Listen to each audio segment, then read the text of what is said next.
If you're a professional brewer, you know how frustrating it can be when you go to place a yeast order and what you're looking for is out of stock. Well, Imperial Yeast is here to help by guaranteeing that commercial orders up to 20 liters of 10, yes, 10 of their most popular strains will ship free if they're not in stock when you place your order. Some of these strains include A38 Juice for those hazy IPAs, A07 Flagship, a classic in clean American styles, L13 Global, which is said to be one of the world's most popular lager strains, A44 Viking for your warm fermented beers, and so many more. So in addition to pitching right with the highest quality yeast on the market, they're promising that yeast will be ready when you need it or shipping is on them. Whether you're a pro or a home brewer, if you haven't tried Imperial Yeast in your brewery, it's time to up your game. You can check out everything Imperial Yeast has to offer and place your commercial orders at imperialyeast.com.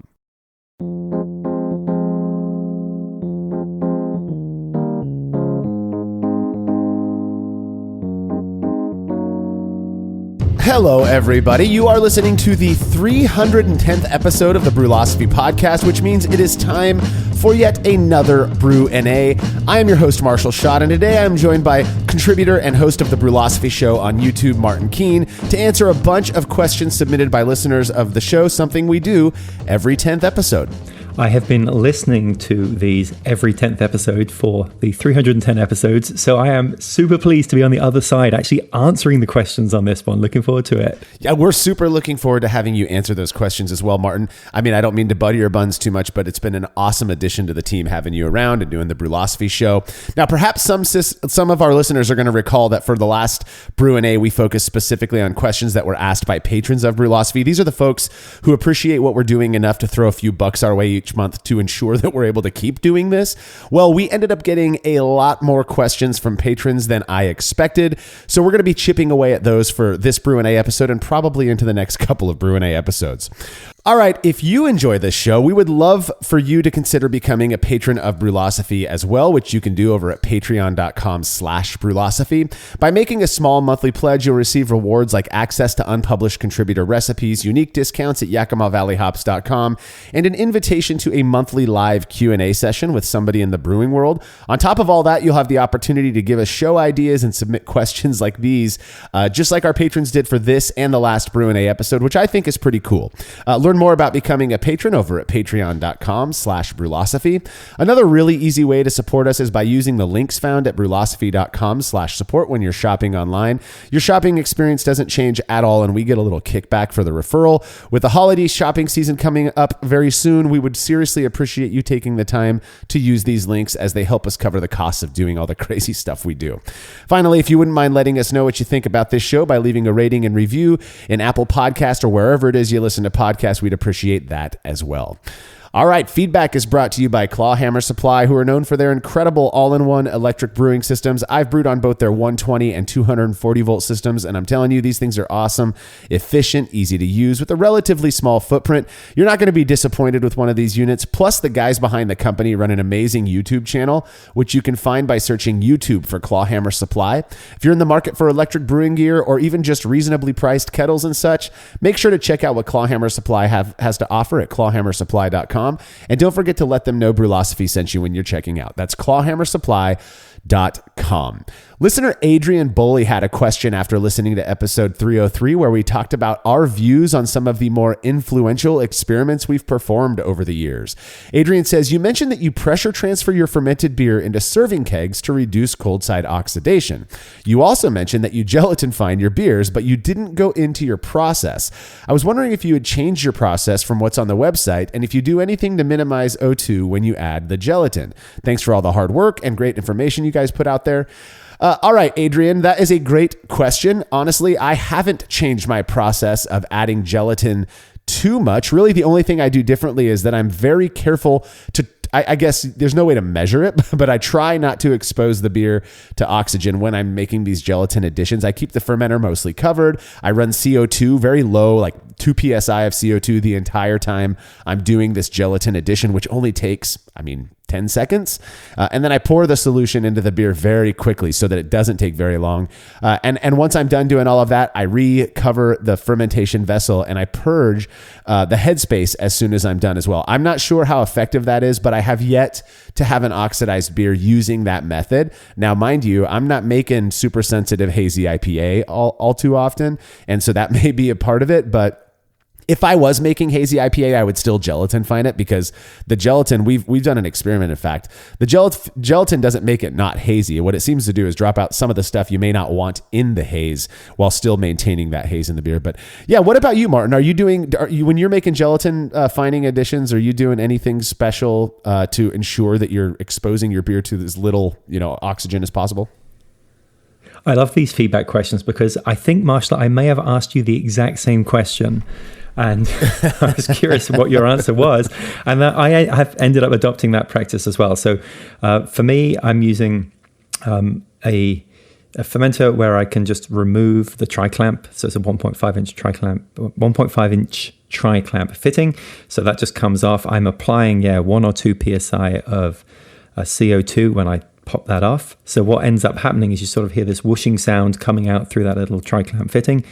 At that point, then I'm pouring in my gelatin, and then I just put the cap back on, tighten it back up, and then do the same thing, just kind of flush it with a bit more CO2. So the way I see it, the non-scientific way is, I hear stuff leaving the fermenter, not going into the fermenter. So I think any sort of oxygen is not going to find its way in too easily just because of that pressure differential.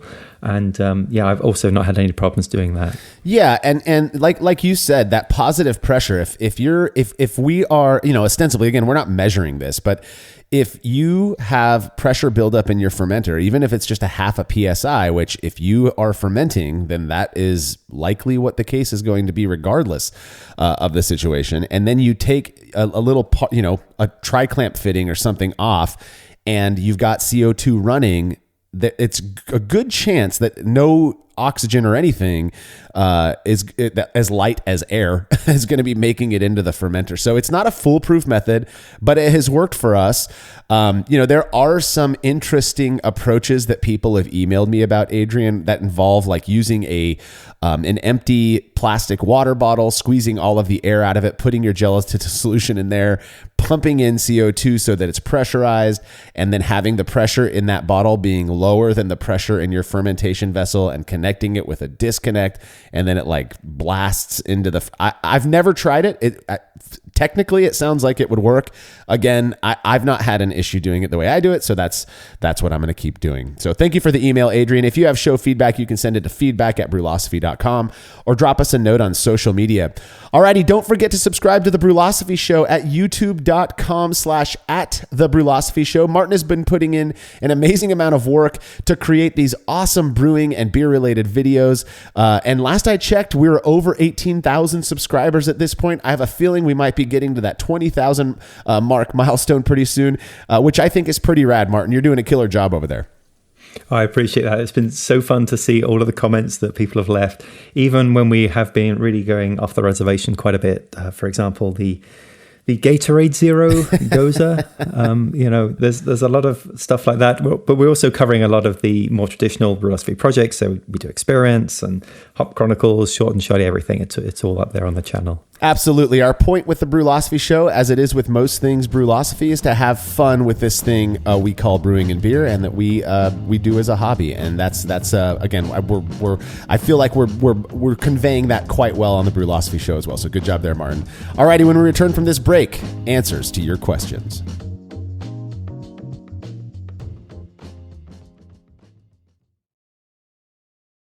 After a long brew day, the last thing I want to do is waste more time chilling wort. I've tried so many different options, and ultimately I settled on the super efficient immersion chillers made by Jaded Brewing. With the King Cobra and Hydra, I'm able to chill my entire batch of wort from boiling to just a few degrees above groundwater temperature in as little as 6 minutes.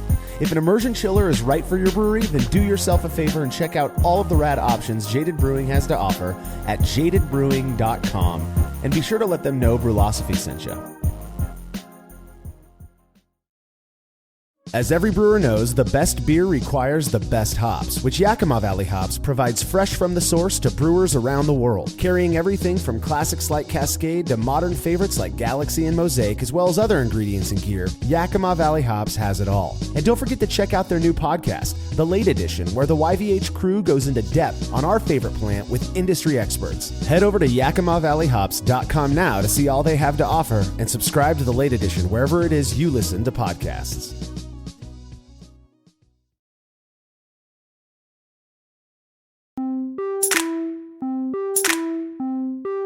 Major cheers to all of the patrons out there who asked questions for this episode, and of course for supporting us through Patreon. We appreciate you more than you could ever possibly know. First question comes from Mark Rose, who says, hop pairing. There are just so many options these days. It's so easy to do something like a Yakima Valley Hops subscription box and end up with dozens of different varieties. Do you have any guidance on best practices for learning how to best pair up hops? I have a 3-step algorithm for this.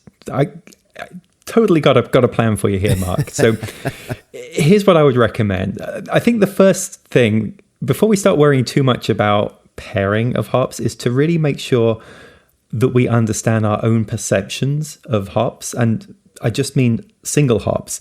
And I've really come to realize how different our perceptions can be for a given hop. So, for example, you see, like, take Cascade, and you'll see that listed as being kind of the grapefruit or orange aroma kind of hop. Well, I've just always taken that on face value and assumed that's what I'm going to get from it. But since I've started doing the Hop Chronicles and collecting data where we brew a beer with a single hop in it, and then we see what people perceive, we don't tell them what the hop is. So this is just their honest, blinded opinions. It's been so interesting to see how differently people perceive the same hop. So, for example, with the Kazbek hop that I did a THC episode with, I mean, that's considered a super SARS hop. And when we looked at the data, some people were getting citrus and tropical fruit notes, and then other people were getting spicy notes instead. So me personally, am I a citrus person or a spicy person when it comes to Kazbek? That's the first thing I really need to understand, is how do we perceive individual hops before we start worrying about pairing. Yeah. So that's where I would start. And then I think the next thing to do is then, we think about all of the different hop varieties we could combine. It's an almost infinite number. So where on earth should you start? Well, I think starting with some sort of known hop combinations would be a good thing to do. So in your next beer, take a pair of hops that are typically used together and see what you get from it. So, for example, Simcoe and Mosaic are typically combined. Simcoe is supposed to give you more of a sort of a piney perception on the aroma, and Mosaic is a bit more tropical, a bit more berry. So try a known pairing and see if you get what you like from that and what you perceive from it.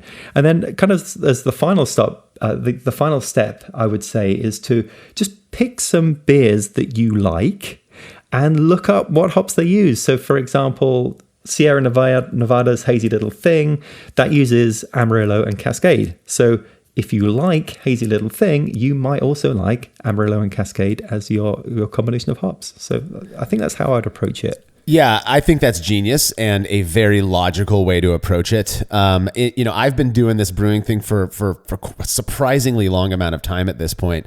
And I've come to some personal, conclusions, or I suppose opinions about the best way to determine hop pairings and what you're going to get from it. The first thing, though, and it was a comment you made about how when we do the Hop Chronicles with total consistency, and this is very easy to see when you look at the data from the Hop Chronicles, we are reminded regularly just how subjective perception is, and people don't want to believe that. It's interesting, I work in a field where my focus is largely on the way people perceive the world and interpret the world around them, and the reality is, and I say that, no pun intended, that it's very real, that everybody perceives things slightly differently. Even if everybody knows they're smelling an orange and can say that smells an orange, there's no way that my version of what that smells like, there's no way for me to measure that against what you smell, Martin, or what Mark is smelling.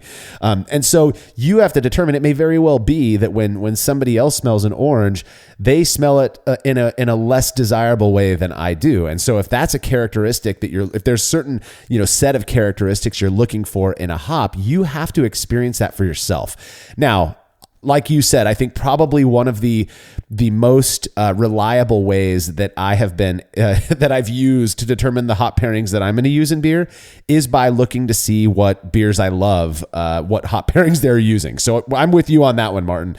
But I think one of the fun things about homebrewing is that you can try things out for yourself, and we've taken that to a whole other level with Brewlosophy, where we're actually trying to create beers that have these off flavors or whatever. But it still comes from the same place, wanting to discover something. And I think it's, if you are wondering if, do I perceive Cascade as being grapefruit and pine? Try it out in a single hop beer. But here's the issue is that when you do that, it may very well be that you're using Cascade in a pale ale form, but who knows what you're going to get when you use it like you would, typically use in a lager, or you might in a double IPA. It's going to impart different characteristics when used differently. And that's another thing that we've learned through our experiments with Brewlosophy. Just go look at the Hop Chronicles, the original Hop Chronicles on Satz hops. That Czech Pilsner. That is not a beer you're going to drink and think, wow, that's really fruity. That's exactly what you don't want in that. But when used in the way that you would use it in a pale ale, it actually coaxed out some of these fruitier, citrusy characteristics. So, it just depends on what you're doing. My take these days is that in general, hops are going to share a lot more in common. Different varieties of hops are going to have a lot more in common than they don't, but it's going to be there's a lot different about them as well. I'm not saying that they're all identical, of course not, but they have a lot in common. So they're all going to impart hop character, whether that you want to call that myrcene or just hoppiness. And then it's all of the other stuff on top that you're using, and you're making these small tweaks, but you have to base it on the style. You have to base it on what you're hoping to get out of it. And then if you end up not liking it as much, you make tweaks in the next iteration of that batch. So that's a very long-winded way of saying I'm not entirely sure, Mark, what the best approach is for hop pairing. And typically I would say that I'm doing like hop quadding. I like to use 3 to 4 different hop varieties in certain types of styles. So it just, that's the art of it, right? We talk about this art science thing all the time, is making decisions like that. And it's also a part of the fun, because you're going to experience what these different, combinations of hop varieties do. And that, again, to me, that's what makes homebrewing so fun. Yeah. And I do sometimes wonder if I've stumbled upon a combination that maybe nobody has ever actually tasted before, because there are almost an infinite number of ways you can combine it. And as you say, the beer style matters. Also, obviously, when the hops are added makes a huge difference as well. So a hop added in a dry hop versus a hop added as the bittering hop are going to have very different, going to result in something that's perceivably very different. So it's very likely that if you added this many hops in at 30 minutes and then at 20 minutes and then in the dry hop, with 4 different combinations of hops, maybe nobody has ever actually brewed that beer before. Yeah, and again, it's all the fun of homebrewing is that, wow, I'm doing something new. Who knows? I'm personally a little bit cynical, and given how long, if it's a brand new hop variety, your chances of making something that nobody's ever done before are a little bit higher. But there are a lot of brewers out there who are experimenting with hops and stuff. So, but one thing I will to finalize my comment on Mark's question here, this whole 60-minute is for bittering, 30-minute is for flavoring, and then anything after 15 minutes is aroma. Just ditch that. And people out there are probably going to hate me for saying that, but the reality, again, is that you could make a beer with a huge 60-minute addition, and yeah, it might be more bitter than if you had added those hops later, but you're still going to have hop flavor and aroma. You look at a lot of the traditional European pale lagers out there. They're making 1 or 2 hop additions, and you're still getting bitterness, flavor, and aroma from those hops. And they're not dry hopping, or they're not doing whirlpool hopping or anything like that. So there's a lot. That's the beauty of brewing, is that there's just so much freedom in what we're able to do, and yet still create a very drinkable and likely enjoyable product. Absolutely. All right, let's move on to the second question. So this one came from Philip Garabotto, and he says, I'm curious to know if any of the Brewlosophy contributors have run into hop creep in dry hopped beers they've made, and what, if anything, they've done to mitigate this. Philip says that personally he hasn't, but I do short dry hops and keep my beer at serving temp for the rest of its life, which would tend to discourage further attenuation and VDK, which are compounds like diacetyl, or I guess I should say, as the token Brit, diacetyl. Philip goes on to say, I know some contributors are active in competition, which would require them to bottle and expose their beers to conditions out of their control, where hop creep may have more opportunity to develop. So, Marshall, have you run into issues with hop creep in your dry hop beers? I've run into a lot of issues over the years that I've been brewing, and hop creep is one that I've never, if it's happened, I never noticed that it happened, which would mean, one, I just didn't I didn't do a second, final hydrometer reading to see if it was still dropping, if after adding the dry hop, I had a little bit more attenuation. So that could be it. But I've also never had of all the issues that I have had, VDKs or diacetyl, as you say, has not been an issue that I've ever run into with my beer. I again, even when I was taking all the effort in the world to make sure that I didn't get diacetyl in my beer, it was never an issue. And even with all of the short and shoddy batches that I've made, I've done a double IPA, I've done IPA, I've done pale, heavily hopped pale ale.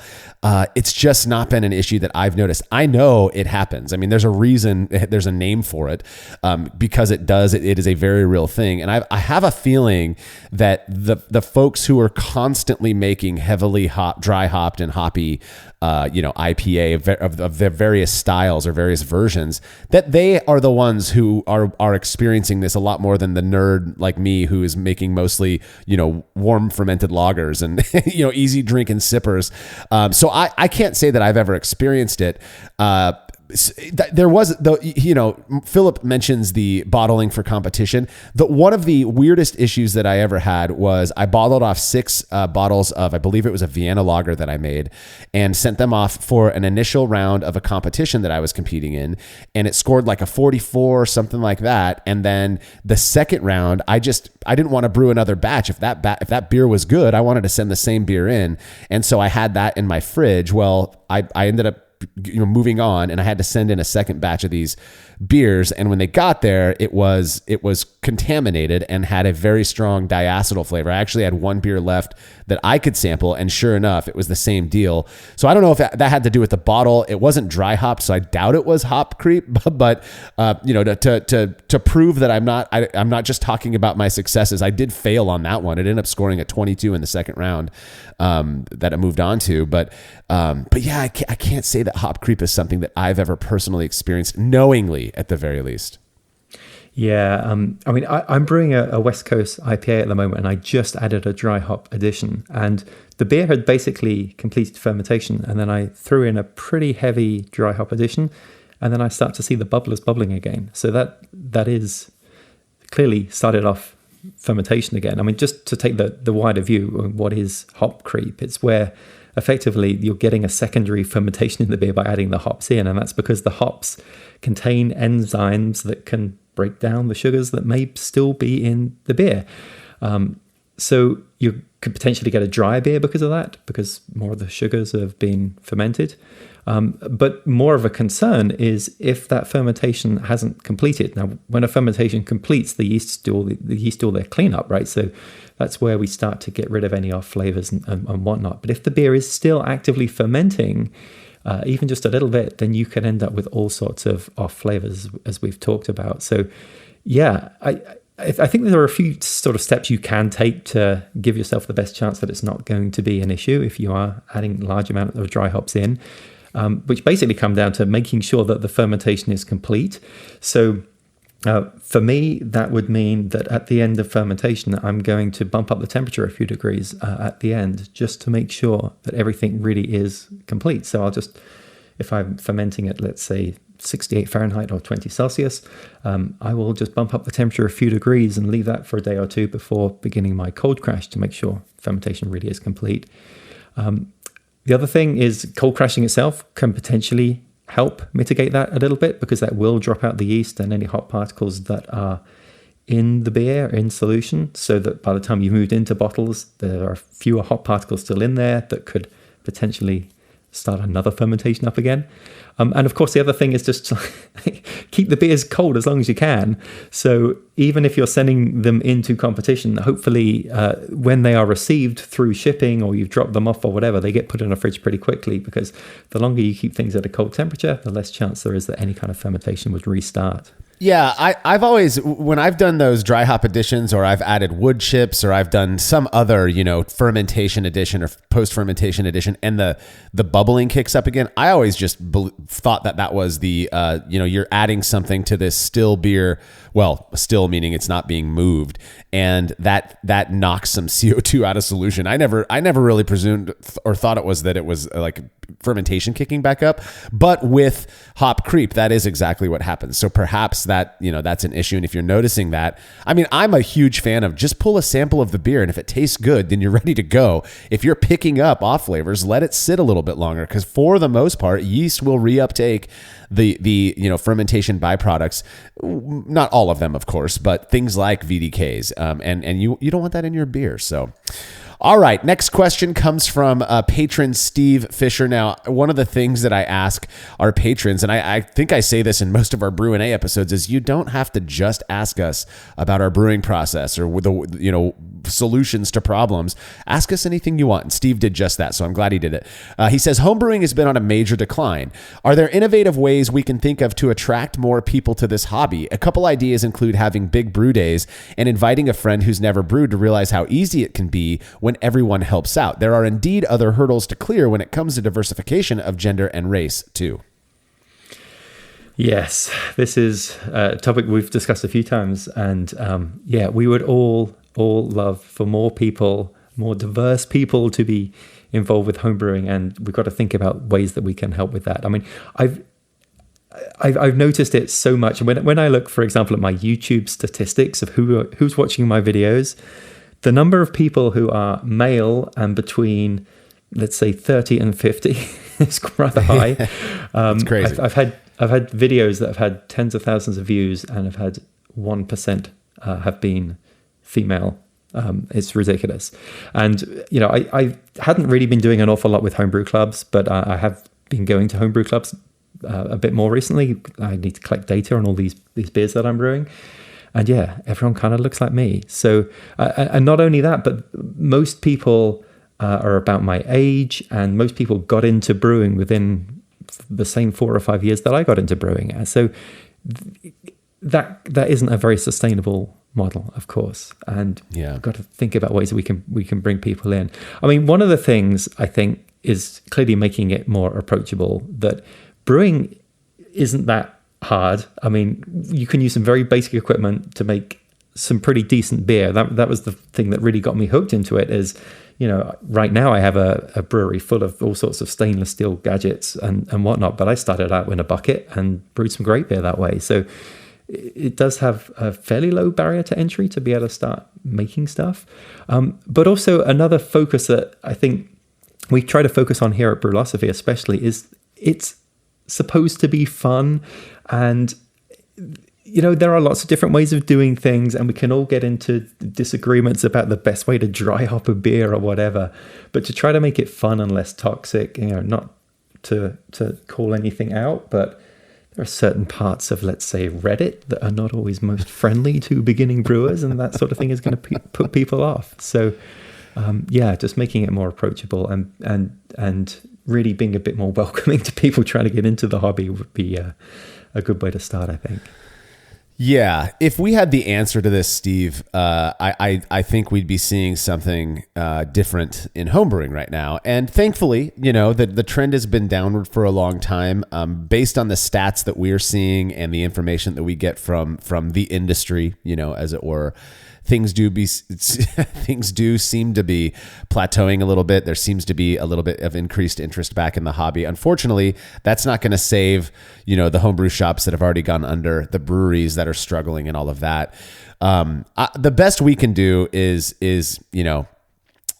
presume as to what we think might help. And having been around this scene for as long as I have, there are a few things that I've come to, and I'll admit that this is also, something that comes from my line of work. I am a psychologist. I study human perception. I love that. I've also worked in sales, and, not to pat my back, I did all right. But there's a few things that I feel like, if some of this might sound like I'm being critical, and I hope that's not the case.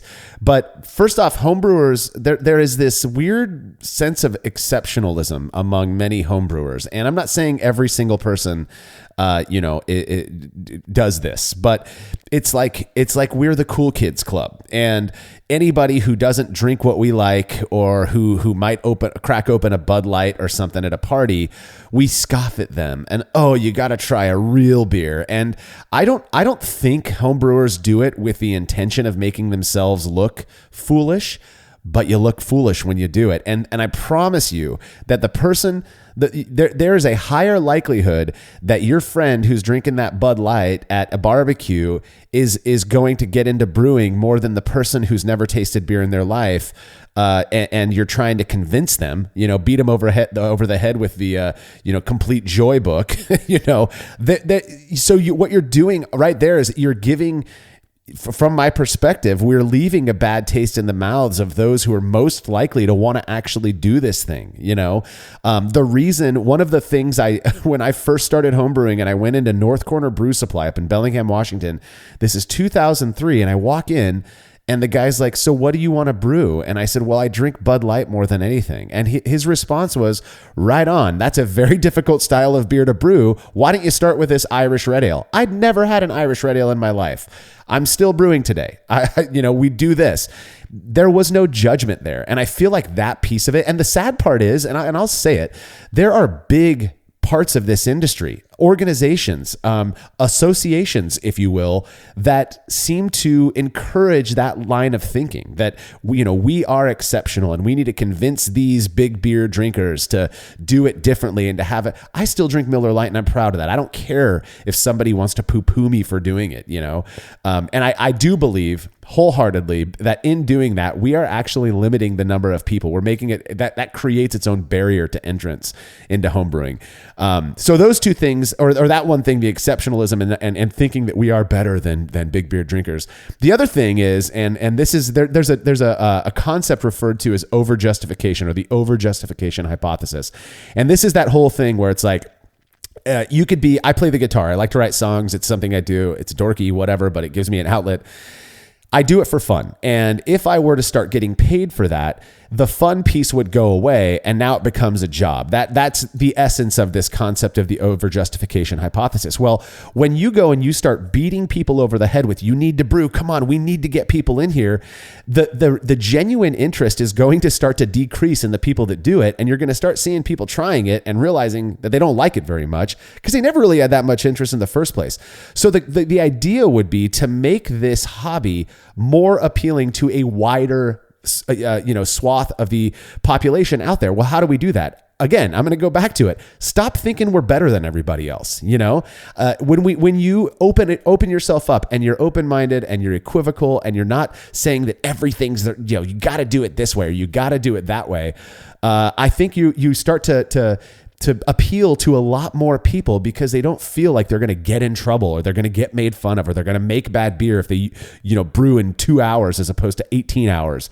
It's that kind of stuff. And I will say that that's been a big motivator for Brülosophy. It has been, we want people to find fun in this hobby. And so it doesn't have to be that you're slaving over a Lodo brew day because that's what you read online. And if you do anything different, you're going to make a bad beer. We have proof that that's not the case. So anyways, I'll get off my little soapbox there and appreciate the question, Steve. Amen, Marshall. Completely agree with that. And I think in some ways it's kind of never been a better time for home brewing in terms of how approachable it is. And if I think back to before where, the way you homebrew was you had a 3-vessel system and a glass carboy and there's so many options now for all-in-one systems and plastic bucket for fermentation. The ingredients are generally of higher quality now, so we can more easily convert When we're performing a mash, there's all sorts of yeast options that really require very little work on our part. You really don't ever need to make a yeast starter anymore. So it's become very approachable, and I think from the outside looking in, though, it can still seem like it would be a very difficult hobby to get into, a very expensive hobby to get into. But I really don't think that's the case. And that's one of the things that we are trying to emphasize. And I love short and shoddy brew days and so forth, just because of that. It does open it up to beginners, and it shows that it's not difficult to get started, and it's also not the 5 or 6 hour brew day kind of commitment that you might have thought it was. Yeah, I will say this too as a final point. Have you heard of the Dunning-Kruger effect, Martin? Totally, yeah. The thing about it is, I feel like by talking about the Dunning-Kruger effect, you are like, in doing it, you're kind of saying I'm like immune to it. That's not true at all. But you and I have been brewing long enough at this point that we're kind of, I would contend that we're at the place where we can turn around and look back and actually witness the Dunning-Kruger effect occurring. And all it is, again, I'm gonna do it in the dumb it down as easily as I can, is the less experience a person has in something, the more prowess they feel like they have with it. So it's the people who think they're the experts. And I'll tell you, I had an experience recently where somebody was I was reading their comment in some online forum, Facebook or Reddit or something like that, and they referred to themselves as a craft beer aficionado. And the level of eye roll that I had at that gave me such a headache. Can you imagine what people who aren't even in brewing think about a person walking around labeling themselves as an aficionado? That is not a good look. And I don't care if people judge me for having this opinion. If you feel like you are better than, or that you have some, I don't know, special ability, or because you make beer, dude, it's not that difficult. Okay. I don't mean, I'm a far bigger fan of humility than I am arrogance. And I think a lot of people, I know a lot of people approach this with a bit more arrogance than they do humility. And I'll tell you, I've got a lot of friends who don't brew, but who enjoy beer. And the jokes that they make are not about homebrewers like you and me, Martin. They are about the pinky up in the air, I know more than everyone else, beer aficionado crowd. And there are ample amounts of those people in this hobby, in this industry. You see it everywhere you go. You hear it on other podcasts. I'm not judging. I'm just saying, I don't think that is going to win people over, as much as being open about it. Hey, I get it. You want to make a Miller Lite clone?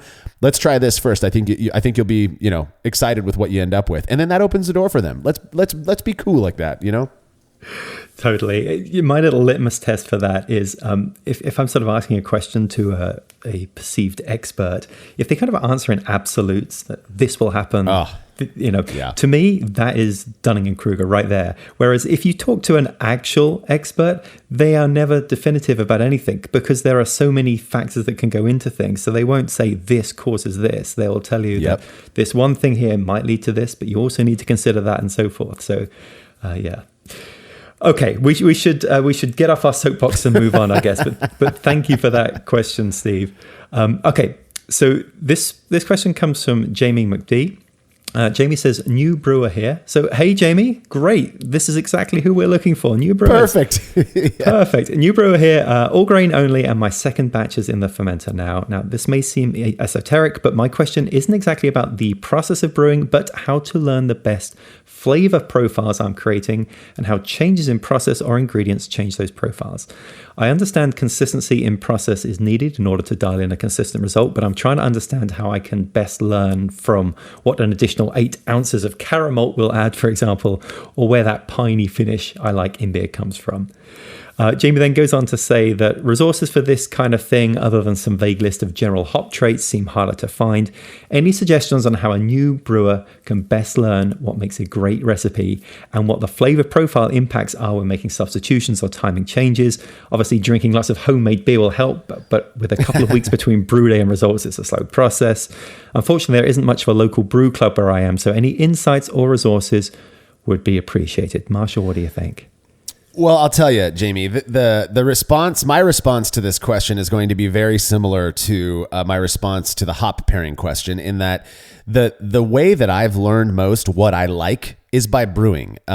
One thing that I found, and I feel like it was you I was talking to about this, Martin, but it may have been another Brewlosophy contributor, is that for the most part, wort wants to be beer. And if you don't contaminate it, if you're not doing or you're adding crazy ingredients as a part of the experiment, if you're sticking to the basics and doing generally what one might do when making a specific style, you're going to make a drinkable beer that you're not going to dump.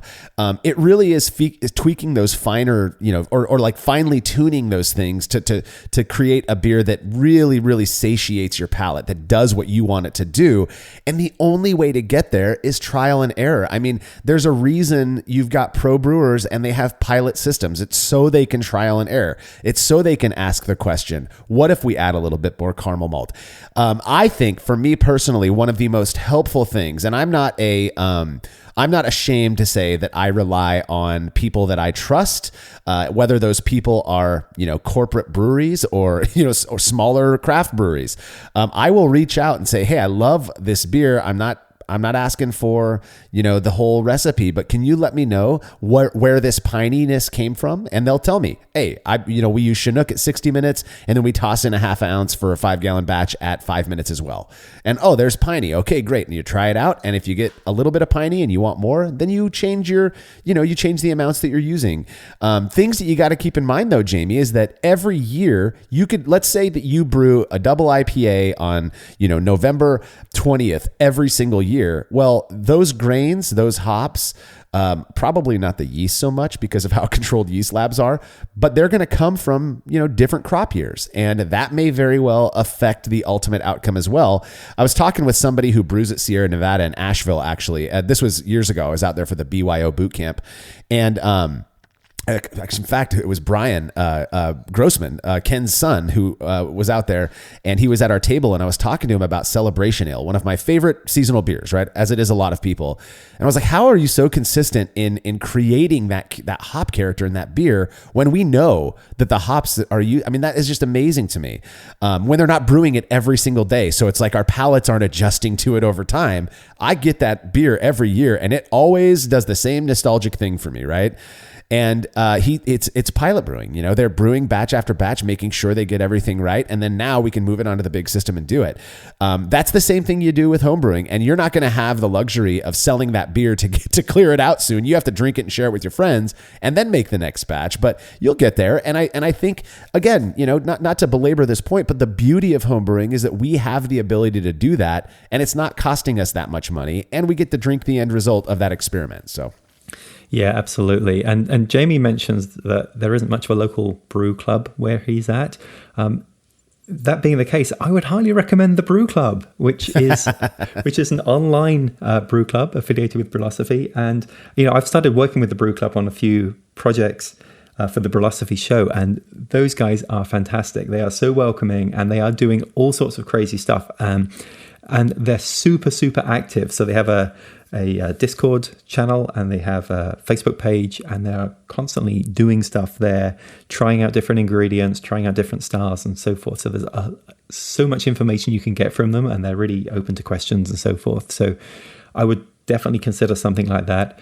The other thing is how I kind of got really into recipe design was I started to look out for published recipes that were out there, and then use those to start building my own. And what I did was I looked for people who were putting recipes out there that were sort of aligned to my own tastes. So for example, I rather enjoy British beers, and I particularly like Maris Otter as a base malt. And I noticed that Josh Weikert from Craft Beer and Brewing Magazine, he uses Maris Otter in almost all of his recipes, and all sorts of recipes where you wouldn't normally include it. And that alerted me to aha, so if I'm going to brew a new style now that I'm not familiar with, I'm going to look up Josh's recipe and see what he says, because he might well be aligning his recipes to something that is going to be well aligned to my own tastes. So finding Finding other brewers that share similar tastes is a really good way to be able to learn how a new style works or a new process or ingredients and so forth. So that's another thing to look out for, is once you start to discover people with similar tastes, is to hook onto what they're doing and start using them for guidance as well.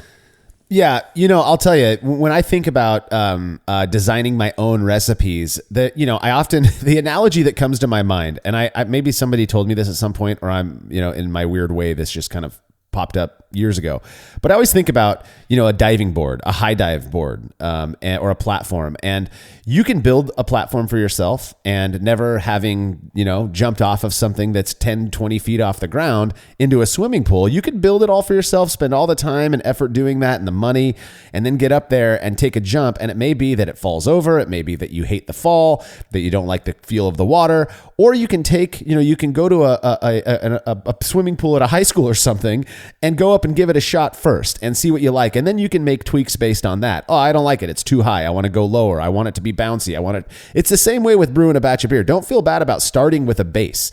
Going and grabbing an online, I love the fact that Pliny the Elder, there's a recipe floating around that apparently Vinny approved, or it may even be his actual recipe for Pliny the Elder. Start with that, brew it, and then oh, you know what? I want to add some Galaxy to this to get a little bit more passion fruit character out of it. I want to do this or that. Next thing you know, you have a recipe that's all your own. That's what designing recipes is. So don't feel bad about starting with a beer recipe that is something you like. And just a final note on the Brew Club, I get a lot of emails. It blows my mind how often people email me asking questions that aren't even stuff we're not even going to address on the Brü A episodes. But one thing that I hear often, and it's a huge bummer, is I just started brewing a couple months ago. Went to my local homebrew club, and everyone there ignored me. All they did is criticize my beer. It wasn't fun. I don't understand why anybody would do that, right? The Brew Club is the exact opposite. In fact, it was founded on the idea of being inclusive and not being that way. In in our response to Steve's question, that's not what we think is going to help keep people in this in this hobby. And it's not, I mean, I've heard from people who have contemplated just ditching it all together because they didn't like the community. I've always said my favorite part of brewing is the community. Well, the Brew Club is that community. They are a group of awesome people. You don't have to be married to the Brew Club. You can be a part of a local home brew club and still participate in the free Brew Club stuff, doing average brew stuff and participating in all the cool stuff they come up with. So go check it out, thebrewclub.com. That's the BRUclub.com. It should redirect you to their Facebook page, which is very active. So final question for this segment comes from Brent Darsh. He says, you've mentioned favorite beer styles throughout the various episodes, but what are your favorite beer and food pairings? Martin, I hope you have a response to this because my brain doesn't work this way. So. Oh, yes. Okay. So if you have not tried a lager with extra sharp cheddar, you have not lived, especially if you can find not American extra sharp cheddar. No offense to American cheesemakers, but the British stuff, so much stronger. It'll flush your cheeks. It's that strong. So something like Cathedral City and lager, that is just a match made in heaven. That's probably my favorite pairing. I mean, I looked up to see what were some kind of common food pairings because I don't normally think about pairing beer with food, and I saw that one particular common one was amber ale with barbecue. So the idea with amber ale, you've got sort of caramel maltiness, and then barbecue, you've got a smoky combination, and the two are supposed to go quite well together. And then the one that I had heard of before was IPAs and spicy foods. So, mixing an IPA with a curry or something like that, and the bitterness sort of cuts through some of the spiciness. One of my favorite kind of dessert style, not to sound too pretentious, my dessert style pairings are milk stout. So you got the sort of the creamy sweetness from the milk stout, and then tiramisu, which gives you the coffee as well. That's delicious as well. But Marshall, what are your favorites? Miller Lite and pizza. Let's see here. Union Jack from Firestone Walker and a cheeseburger. I honestly, I don't have that thing that I envy in other people that like notices these combos as being, greater than the sum of their parts.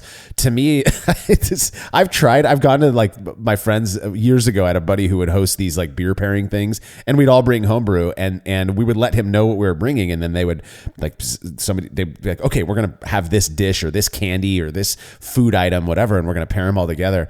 And I would kind of go along with what everyone was saying, like, yeah, that's right, the tiramisu and the milk stout, pretty good together.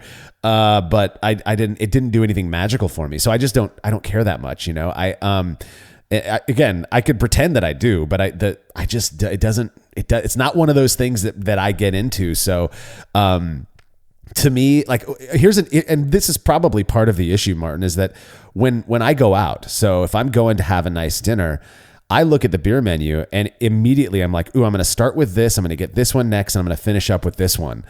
I'm still eating the same meal. So like it might be that I'm having, an amber ale with barbecue. But then the next one I'm having an IPA, and then I might finish with a dry stout or something. And it all tastes good to me. It doesn't clash. I just like beer and I like food, but the combo of them together isn't something that my brain processes as being, again, greater than the sum of their parts. So I really don't know. I will tell you this.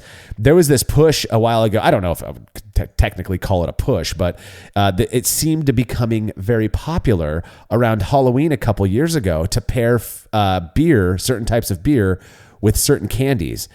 And I couldn't get behind it. I tried it, and as like candy and beer just doesn't taste good together, in my opinion. I'm not a big fan of candy though, so maybe that's why.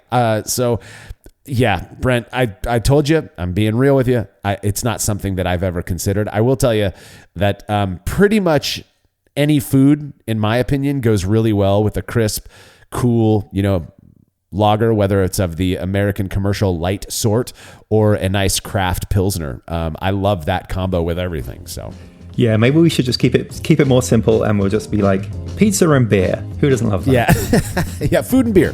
Those go together great. If you have food, pair it with beer, you're going to be happy with it. So, well, we've got to take a quick break here. We'll be right back with more Brü A after these messages.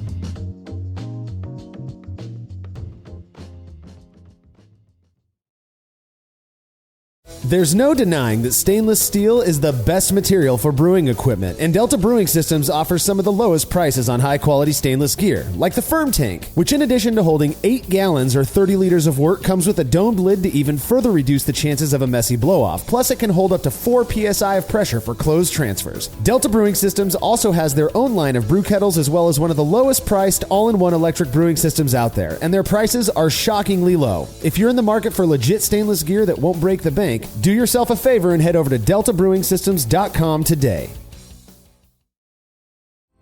Chilling work can be a chore, especially after a long brew day, but not with the Exchillerator Counterflow Chiller, which can chill a 5-gallon or 19-liter batch of wort in 5 minutes or less, leading to a strong cold break and clear wort in the fermenter. Brulosophy's Matt Del Fiacco uses the Exchillerator Max and absolutely loves it. In addition to improved chilling efficiency, every Exchillerator comes with a 5-year warranty that covers the entire chiller for manufacturer defects. If you're looking to up your chilling game and a CFC is right for you, head over to Exchillerator.com today.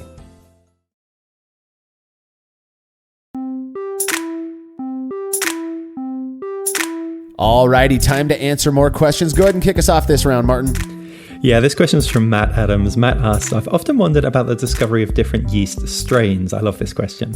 I know there are millions of yeast strains and only a small percentage are used for brewing, but do yeast companies search for new strains? I know many labs blend or isolate parts of strains. Is it possible that the next big yeast strain is in my basement waiting for me to open ferment it?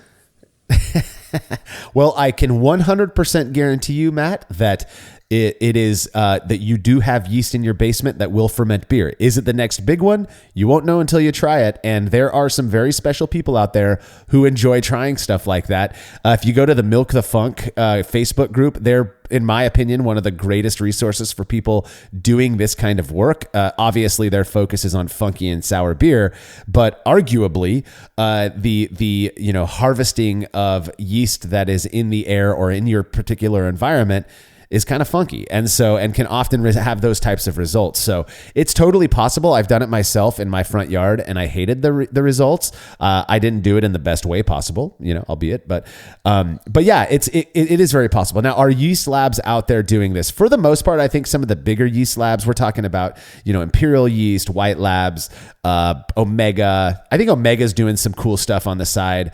But White Labs, Y Yeast, all these bigger labs are taking strains that they're isolating specific yeast cells from specific beers and then propagating those up and being able to say, okay, this is what Fuller's uses, or this is what Sierra Nevada or the Chico strain, it's used to ferment Sierra Nevada, because they're pulling it from those beers. So there's some level of control there.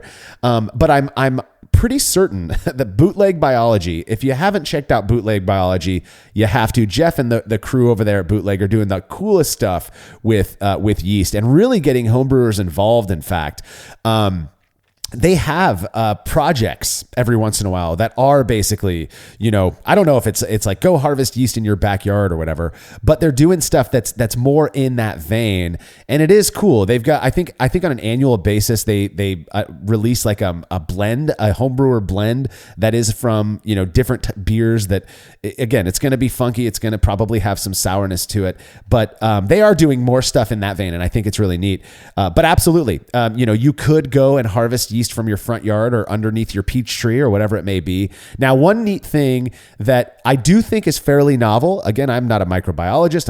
I don't own a yeast lab, so I can't say with certainty that this is something that nobody has ever done. But Imperial Yeast recently started their Imperialis project, which is super, super cool. They're hybridizing different yeast strains. So they're bringing, I think the Capri, I-22 Capri is something like juice. So a very popular, that's the London 3, or what is it from Boddington's, I believe, the English brewery Boddington's. They are mating that. They're forcing that to mate with the Chico strain, which is their flagship, and it creates Capri. And so they're actually making new yeast strains through this process. So that is happening, and I'm excited to see what ends up coming from that project. But other than that, Martin, I'm really not sure what other labs are doing, but I know that people are doing it and they're having fun, finding yeast from their backyards and putting it to the test. Right. And as I understand it, most commercial yeast strains were originally isolated from somewhere in nature, but then they've been selectively bred, like to try to bring more desirable traits in. So, for flavor profile or for alcohol tolerance or for fermentation efficiency, that sort of thing. But there has been a move to a lot of the GMO kind of stuff. So the genetic engineering that's being applied to yeast. Yeah. For example, I've worked a little bit with Berkeley Yeast on some of their yeast strains that have been really GMO yeast strains. And they'll take a yeast strain, they'll identify the specific genes in it that produce these certain flavors, and then they'll really bump those up, test them, optimize them, and so forth. And you can end up with yeast that do a very specific thing. So they will create certain thiols, for example. So there's a lot of science behind all of that, and taking those yeast strains and really perfecting them to perform a particular thing. But maybe just lying around in your basement is already the perfect natural yeast that will do all of that for you anyway. Who knows? Who knows? Yeah. Give it a shot, though. There are ways. If you look online, go to Milk the Funk, other homebrewing forums, there are relatively clean ways to harvest environmental yeast and then use it. I would recommend, after having not done that myself, I would recommend doing it in a way where it's going to increase your chances of success. It may be that the yeast just sucks, don't get me wrong, but yeah, it's pretty cool stuff. So next question comes from patron Aaron Rogers. Again, he's bringing us a question that really has nothing to do with brewing, so I love that. Aaron asks, if you could pick a career that is different than your currently chosen path and still provide for your family, what change would you make, if any? My wife and I would love to own a traveling barbecue joint on a pontoon boat, traveling the lakes of our country, slinging barbecue from our floating paradise. That sounds pretty rad. Martin, I don't know if many people know exactly what it is you do for a living. I've talked about that I'm a psychologist many times in the past before. What about you? Is there something you would change about that or do differently? Yeah, yes. So I work for an IT company. If I wasn't doing that, I don't know, I'd just be sitting around playing video games. No. I'm so pleased, Aaron, you asked this question, because this is This is something I think about all the time. Like, if I didn't have to go to work, what would I do? Here's what I would do, right? So I would get an RV. I would put my brewing kettle in the RV and 12 empty corny kegs. And I would drive around the US to all of the national parks. There are 63 national parks. I've done my research. And I would brew a different beer in each national park while consuming one of the other beers that I brewed at the other parks in one of those 12 kegs. And I'd ferment in the kegs and whatnot, film the whole thing. So I'd have a series of, here's my brew days on these national parks. And then in between going to those national parks, I'd like to stop at various home brewers' houses and use their gear and their techniques and see how they're brewing. And I'd give them some bottles and mailing slips so they could send me the beers. And as I pull into a new state, I could receive some beers from somebody else. And when I've done all the national parks and I've been everywhere in the US, we do the same thing again, but in Europe. That's the dream. I'm just going to go ahead and change my response to this to saying I'm just going to go with you, Martin, because that sounds badass. That would be so fun. My thing, I don't talk about this very often, but I decided that I was going to be a psychologist when I was in like ninth grade. I did one of those career aptitude tests. I've always been really social, and I like talking with people. I like seeing people do better. I like helping, whatever. And so I took one of those tests, and it was the very top thing was clinical psychologist. And from that point forward, I tell people I've got commitment issues. It's just in the opposite direction of most people.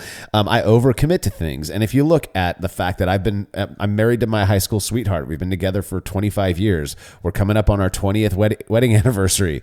I started Brülosophy as this hobby, kind of side project, and look where we're at now. Same deal with my career. I chose it when I was in junior high, never second guessed it, went in, got my PhD, started my job, and here I am doing it now. Do I love it? There are days, where I do love the field. I love human psychology. I love studying perception and all of that. But as it is with most industries, once you get into it, you realize it's not what you thought it was when you were in 11th grade. There's work involved. There's a lot of bureaucracy involved. And I don't think that changes depending on, I guess if you own your own business, traveling around to national parks and drinking other people's beer while sharing your beer, there's an element of that where it's like you have way more control and less bureaucracy. But for most of the stuff I'm interested in that would actually, make me money to support my family, I think I would have to deal with that stuff anyway. So I've thought about this quite a bit as well. And this is going to be a way more boring response than yours, Martin. I think I'd go into ergonomical engineering. That's what I would do. I think it would be really fun to help design things that work better for human beings. And in a weird way, I was talking to somebody, a colleague of mine, another psychologist, about this. And when I brought that up, she kind of looks at me and she's like, so you'd basically be doing the same thing that you're doing now, is trying to help people live more comfortable lives. And I was like, well, yeah. So it's basically the same deal. I'm sure I'd be complaining about that if I chose that career path, 25 years ago as well. So I'm pleased with where I'm at these days. And I'm glad that I've got Brülosophy as kind of a side gig, to keep me balanced. That's where I'm at. I wasn't expecting that answer, Marshall. I didn't even know ergonomic engineer was a thing. That's fantastic. Yeah, well, I met one once, and I was like, that sounds so fun, And I just think my brain works that way, right? Trying to find the more efficient way to do things that are going to hurt less or make for a better existence. And so that's that. Yeah, I don't know, though. Maybe there's something else. Maybe I'd make a great real estate agent. Who knows? Well, when I do get my RV all set up, Aaron, I hope it's okay if I stop by your place and we get together on a brew day using your system. Sounds like fun to me. Consider it done, bud. All right. Okay. Next question is from George Colkin. George says, I've been batch sparging for a while with my Igloo cooler mash tun and have read differing info on strike water volume. Some say an even split of strike water and sparge water. Some say it's very important that your strike water be a higher volume, and some say you need to stick to a straight ratio of water to grist. What's your thoughts on batch sparge volume? I have very few thoughts on batch sparge volume because I don't batch sparge, but Marshall, I think you have some experience with this. Quite a bit of experience, and I've done a lot. I mean, over 100 batches batch sparge, some side by side, some on their own. 10-gallon batches, 5-gallon batches. I've done every version of liquor to grist ratio that you can imagine. When I first started, I stuck with about 1.25 gallons per pound or whatever that is for liquor to grist ratio. And then I started cutting it in half because I heard somebody I trust. I actually think it was Mike McDowell, Tasty McDowell, who commented somewhere at some point that he just takes, if he's got 9 gallons of water for his brewing liquor altogether, he just cuts it in half, mashes with half, and then sparges with the next one. And all of these things. And then I started doing the no sparge thing. George, I'm going to tell you from anecdotal experience, it doesn't matter. It doesn't matter. Do what's easiest for you.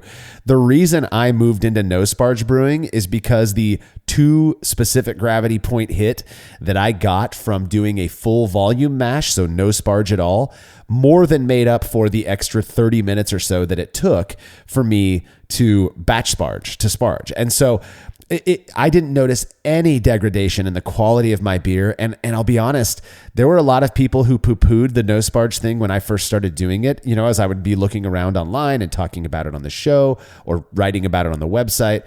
And I don't see those people around much anymore. I think it's been widely accepted that it is a valid approach to brewing that's not going to negatively impact the aroma, flavor, and perceptible quality of your beer. You just may not get as much conversion out of it as you do with batch sparging. But like I said, I went from pretty consistently 73% brew house efficiency down to about 70. That's not that big of a deal. I've got more than enough grain lying around to make up for that. So those are my thoughts. I'm not going to get into the technical stuff. You can go find that on any brewing forum.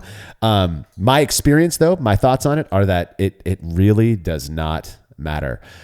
You've never done any batch sparging at all, Martin? That's wild to me. Well, the only time I've done it is what Emmett from Clawhammer Supply calls the dirty sparge, which was I had more grain than I could fit in my mash tun. So I just really kept some liquid out so I could fit all the grain in. And then when I pulled my basket out at the end, I would just sprinkle a little bit of the remaining water volume across then. So it wasn't really an efficiency thing. It was just a volume thing. But other than that, no, I'm no sparge all the way. So there you have it, George. You can mess around with it and see if you notice any differences. You could cut it in half. You can do a lower liquor to grist ratio. You can do no sparge. I have a feeling your experience is gonna match mine for the most part, that it doesn't really matter. You're getting the same quality of beer. You just may not, that ultimate OG in the end might change a little bit, but that's not nothing to worry about in my opinion. So, all right, next question comes from Nick Rotruck, who says, I've recently been listening to a lot of your episodes on my commute to work and during workout. And I've noticed you're big believers in cold side oxidation. I've been brewing for approximately 3 years now, mostly doing 1-gallon batch kits and bottling. I recently obtained an Anvil foundry and have begun kegging 5-gallon batches. And thus far, I've only had 2 brew days using this method. While I plan on obtaining equipment for oxygen-free transfers, I'm not yet able to do so. It currently takes me around 2 to 3 minutes to fully drain my foundry into my plastic fermenter and approximately the same amount of time to transfer from the fermenter to a keg following fermentation. Is that much time going to have significant oxidizing outcomes on my beer? And before you answer, Martin, I just want to qualify something that Nick said, that we're big believers in cold side oxidation. This requires no belief. It is an absolute fact that oxidation occurs on the cold side when beer is exposed to oxygen. The amount of that or your perception of that is what, I don't even know if belief is there, but that's where subjectivity comes into it. There are people I know who seem to like oxidized IPAs. So, I mean, you may be one of those people, who knows? But back to his question, is that amount of time, going to have an effect, negative effect at least, in terms of oxidation on his beer?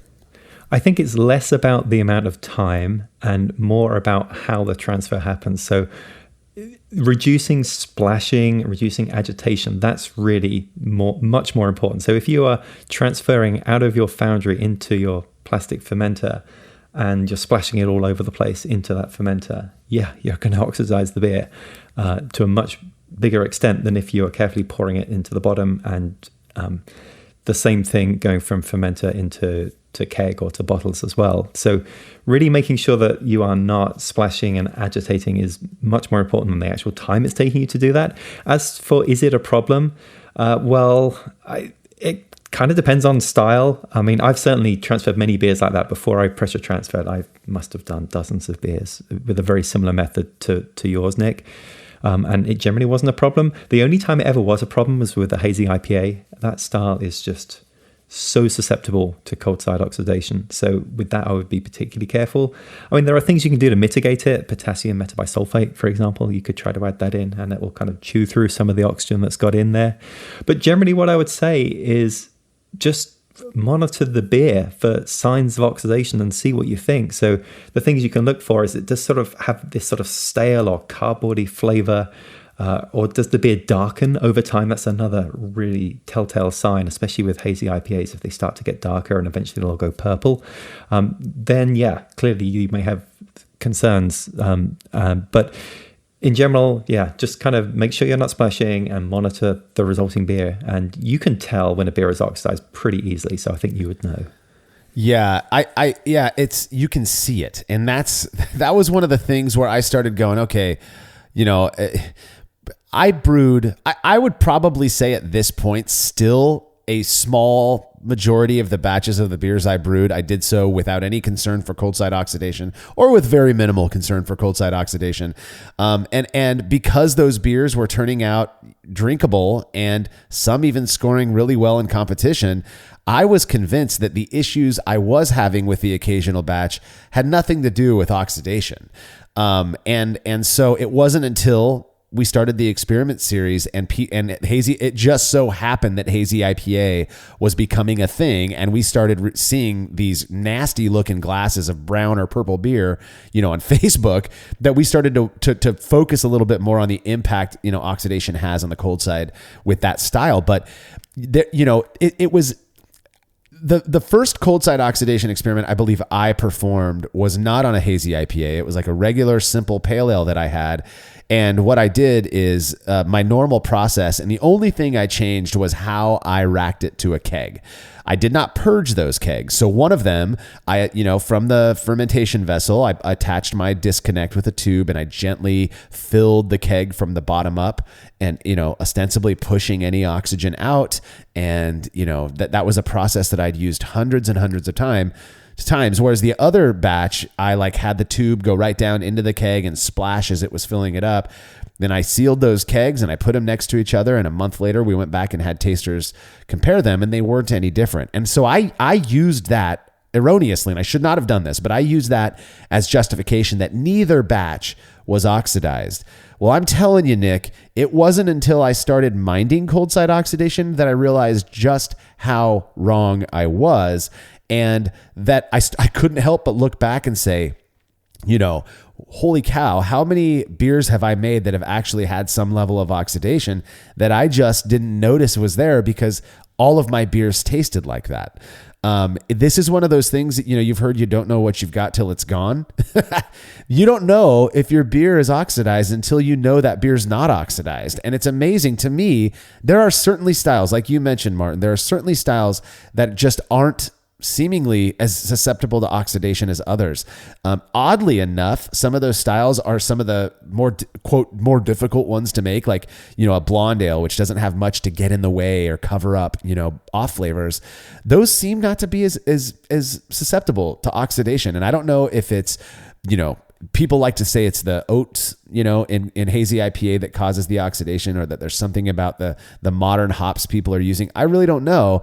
I just do what I can to mitigate cold side oxidation in every beer I make now, because even if it's not a style susceptible to it, I still don't want it there, And again, I didn't start noticing this until I started making sure that my beers weren't exposed to oxygen, and the overall quality just improved. And I know that's subjective, that's my opinion, but I've had other people comment on it as well. And it's all so easy. Once you get into kegging, you already have everything you need to make sure that you're reducing and almost eliminating cold side oxidation exposure or oxygen exposure. And it's worth it, in my opinion. So, yeah, I think so. And, Nick mentions he's generally brewing small batches. The thing with oxidation is it definitely gets worse over time. So the longer the beer sits around, the more noticeable it becomes. So if you are keeping beers, aging them for a little bit, 3-4 months, maybe longer, then any oxygen introduced then could become a problem. I actually have found though, like with a few styles, a little bit of oxidation can actually speed things up in terms of maturing the beer. So if you take a Belgian dark strong or something like that, you can get those sort of Belgian characters, and the more raisin dark fruit characters a bit quicker with a little bit of oxidation. So it's not always bad, but generally it is almost always going to leave a very negative effect on the beer. I was just having a conversation with a buddy of mine who I hadn't seen in a while, and he brought over some beers to share, and we were just kind of shooting the shit on like different brewing approaches and how things have changed over the years, and we've known each other for many years and have been brewing together. I agree with you that there are styles that are notably oxidized, not overly, but they've had some level of oxygen or oxidation occur, in part because of oxygen coming in through the bottle or through a barrel, perhaps, stuff like that. Bigger beers, Belgian style beers, barley wine. I have a friend who makes what I believe to be the best barley wine I've ever had in my life. He ages it for like 4 to 5 years before it really turns and becomes good. And the characteristics you get from it are the telltale signs of oxidation, but it works so well with that style that it becomes a part of that style. I expect it. And if anybody has ever made a barley wine that they drink, like you do a normal beer, 2 or 3 weeks after you keg it, you know what I'm talking about. There tends to be just this cleanness that you don't expect in a barley wine. Warm that thing up, add a little bit of oxygen, and ostensibly you can get away with having a more aged flavor in that barley wine or imperial stout or Belgian quad, whatever, by doing that. That's been some speculation a lot of people have been talking about. In fact, we've been throwing around ideas to do an experiment on exactly that. It's just a matter of designing it in the cleanest way possible to see to get the best results. But yeah, to answer your question more directly, Nick, is that much time going to have a significant oxidizing outcome on your beer? You will know when it does. I take that back.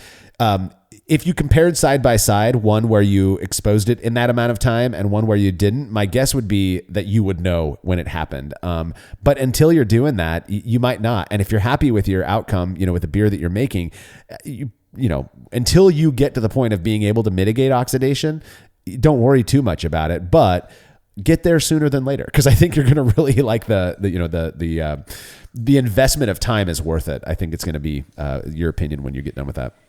Totally. I think all of the Brulosophy contributors now we all have the ability to do pressurized transfers and make sure that there is no oxygen in the keg that we're transferring in the stuff. We always perform that step because it makes such a big difference. All right, final question. This is a good one from Jesse Stoner, who says, what are some of your favorite and alternatively most hated non-traditional ingredients? Do you think these ingredients legitimize beer at all, or do they have a place in a respected brewery's catalog? Some examples include, wait for this. Some examples include brownie mix, candies like pink starburst or peach rings, cream cheese powder, squid ink, soft serve ice cream mix, and lobster. The grossest I ever heard of was goat brains or whale testicles. Yummy. So Marshall, as a lover of clean, crisp lagers, what is your favorite non-traditional ingredients? Are you a big user of squid ink and whale testicles? Oh yeah, Walnut brown ale is something I've been just dying to make. No. Here's the deal, Jesse. I don't care what other people like, and if you want to use goat balls or whale brain, whatever it is, in your beer, and for whatever reason, to me it seems like a marketing gimmick. Is the only reason anybody would do that. But hey, if they taste good and they taste even better by adding them to beer, by all means. I hate all of that. I don't like the trying to out market the other brewer, Oh, we used pink starburst. Well, guess what we used? Captain Crunch. Well, guess what we used? Cream cheese powder. I think it's silly. If you can't make a good enough beer to sustain your brewery on its own, with normal beer, I get trying to do something new to cover up whatever it is you're not doing right. Just not my thing. So my answer to your question, my favorite non-traditional ingredient would probably be like table sugar, because you're supposed to use dextrose, but I love table sugar in a double IPA or a nice Belgian, a high OG Belgian ale, because it helps to dry it out without doing much else to the beer, and it hasn't been shown in my experience to add this green apple flavor that some people used to claim using table sugar over dextrose does. They're basically the same thing. Come on now.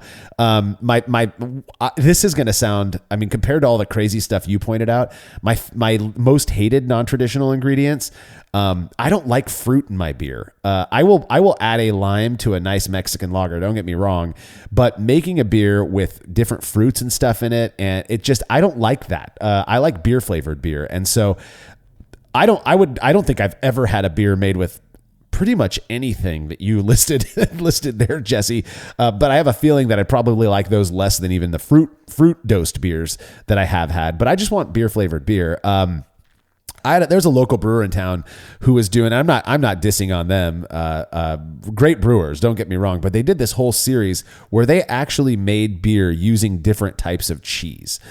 I had the opportunity to try a couple of these, and we'll just say that I would never order one of these beers, but some people did seem to like it. So, hey, again, preference is subjective. You do you. I'm going to stick with my beer flavored beer stuff and just not add anything to it. So, well, I'm looking at your question here, Jesse, and I'm just thinking, where can I source whale testicles? Because the YouTube thumbnail would be fantastic for that. What a great video. Like truck nuts, except yeah. Oh God. I actually have. I've never brewed with any of the things listed here, I don't think. But I have brewed a garlic beer. So I took 4 garlic bulbs and incorporated them into my beer, and you know what?